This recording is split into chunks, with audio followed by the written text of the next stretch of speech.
अस्सलाम वालेकुम प्यारे बच्चों, मैंने आपको पढ़ाया था बीबी फातिमा।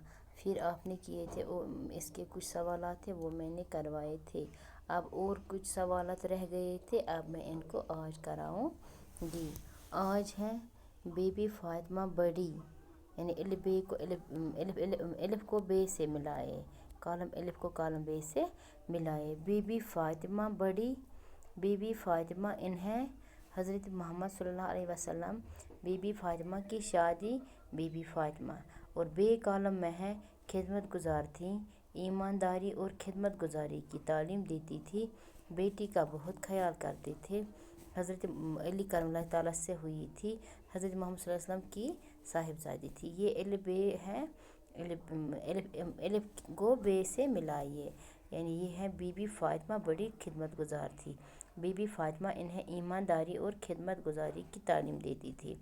हज़रत मोहम्मद सल्लल्लाहु अलैहि वसल्लम की बेटी का बहुत ख्याल करते थे। बीबी फातिमा की शादी हज़रत अली से हुई थी। बीबी फातिमा हज़रत मोहम्मद सल्लल्लाहु अलैहि वसल्लम की साहिबजादी थी।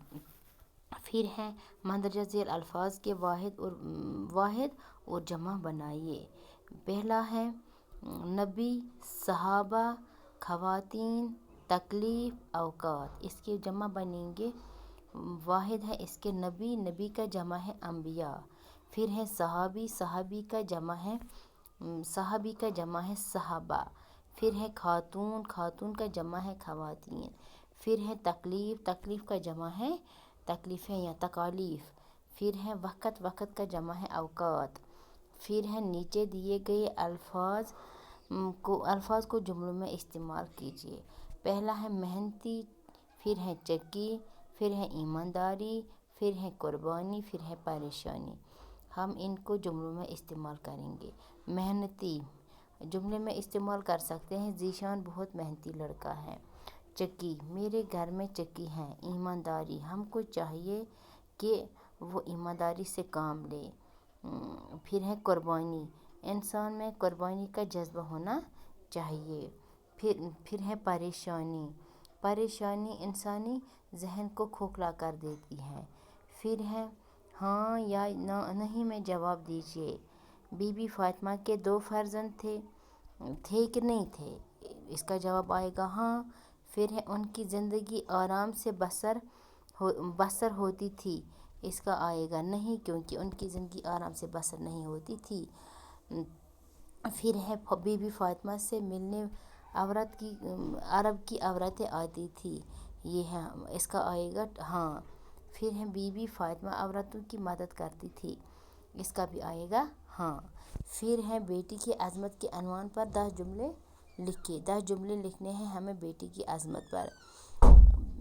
इस तरह हम लिख सकते हैं, बेटी रब की रहमत होती है। एक मुकम्मल और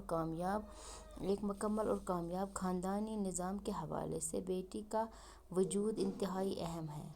अच्छी तरबियत याफ्ता बेटियों के सबब ही मकान घरों में दबल जाते हैं, यानी बन जाते हैं। ज़माना जाहिलियत में बेटियों को पैदा होते ही दफनाया जाता था। फिर है इल्म व आगाही की रोशनी आने के बाद बेटी की अज़मत को पहचाना गया। फिर बेटी की अज़मत का अंदाज़ा इस बात से लगाया जा सकता है कि खालिक़ कायनात का इरशाद है कि जिस शख्स के यहाँ 2 या 3 बेटियाँ पैदा हो जाए और वो उनकी परवरिश अच्छी तरह से करे, वो जन्नत का हकदार होगा। माँ बाप के लिए औलाद में बेटी सबसे ज़्यादा हमदर्द और खिदमतगार होती है। अगर बेटी की परवरिश और तरबियत बेहतर अंदाज में की जाए तो वो अपने ख़ानदान के लिए, माशरे के लिए और अपने मुल्क व कौम के लिए एक बेलूस और पुरखुलूस का रुकन साबित होती है। अल्लामा इकबाल का ये शार बेटी की अज़मत के हवाले से बहुत पुरमानी है कि वो वजूद ज़न से है तस्वीर कायनात में रंग। यानी ये अल्लामा इकबाल ने बेटी की अज़मत में ये शार लिखा है। इसी के साथ हमारा ये सबक भी मुकम्मल होता है। आज के लिए बस इतना ही। शुक्रिया बच्चों। अस्सलाम वालेकुम।